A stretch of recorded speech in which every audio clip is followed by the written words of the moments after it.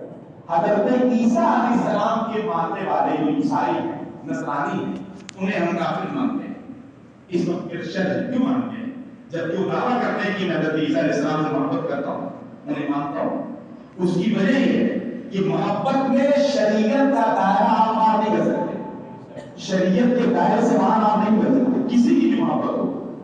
محبت میں شریعت کے دائرے سے باہر آپ نہیں نکل سکتے. شریعت کے دائرے سے باہر نکلیں گے کہ وہ محبت نہیں مانی جائے گی، کیونکہ جہالت بیوقوفی حماقت مانی جائے گی. حضرت عیسیٰ علیہ السلام کے ماننے والوں نے کتنی محبت کی حضرت عیسیٰ سے کہ کہا یہ اللہ ہے، یا اللہ کے بیٹے ہیں، یا اللہ کا ایک تیسرا حصہ ہے. دشمنی کے ساتھ کیا تو بتاؤ کون مسلمان مانے گا اسے جو اللہ کو ایک مانتا ہے؟ قرآن کہتا ہے قل هو اللہ احد، محبوب کہو کہ اللہ تنہا ہے، اللہ الصمد، اللہ بے نیاز ہے. لم یلد، وہ اس نے کسی بچے کو جنا نہیں، ولم یولد، اور نہ ہی وہ جنا گیا ہے. قرآن تو کہتا ہے نہ وہ باپ ہے نہ بیٹا کسی کا، نہ اس کا کوئی بیٹا ہے. اور تم کہتے ہو حضرت عیسیٰ بیٹے ہیں اور محمد صلی اللہ علیہ وسلم کہیں گے یہ فتوا لگا رہے ہیں محبت میں کہا ہے تو محبت میں آپ اللہ کے 3 ٹکڑے کر دو گے. اس کا مطلب یہ ہوا کہ محبت میں بھی اگر شریعت کے خلاف باتیں کی جائیں تو اس پر شریعت گرفت کرتی ہے اور شریعت کا حکم نافذ ہوتا ہے. ایک چیز. اور دوسرے کچھ لوگ یہ کہتے ہیں کہ وہ بھی کہا کہ ان کی محبت میں ہم لوگ تعزیہ رکھتے ہیں، ان کی محبت میں ہم لوگ کھڑ بجاتے ہیں.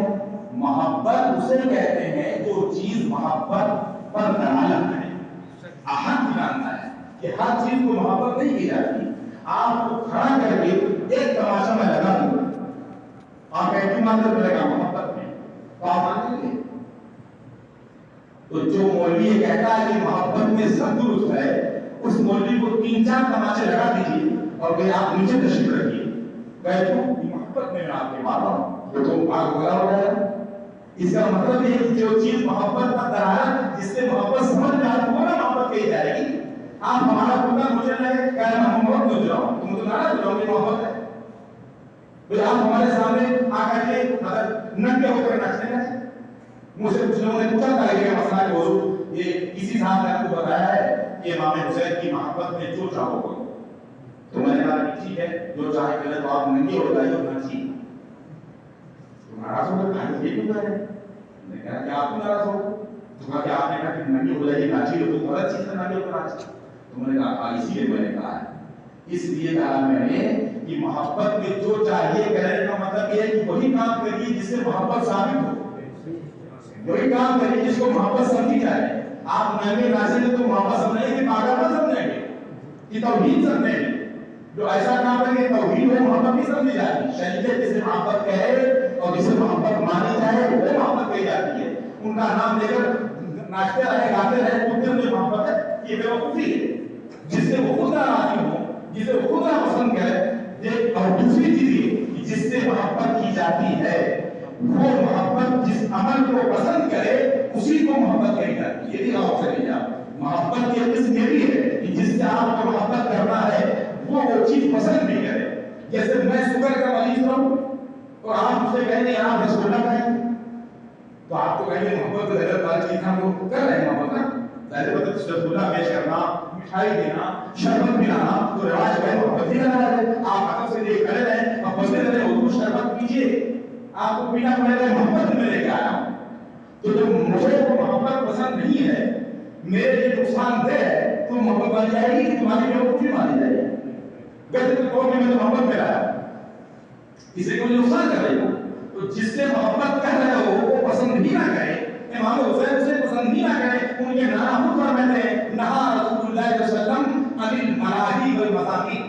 نبی پاک نے لہو لہے کھیل کود غسل خوان اور ڈھول باجا تماشا مزامین سے منع کیا. تو نانا منع کر رہے ہیں نوازوں سے پسند کرے گا. آپ کو کہیے کہ نانا منع کر رہے ہیں اور نوازا اسی مزامین سے خوش ہو جائے گا کہ نوازا اور نہ پسند کرے گا کہ یہ جو میرے نانا کرے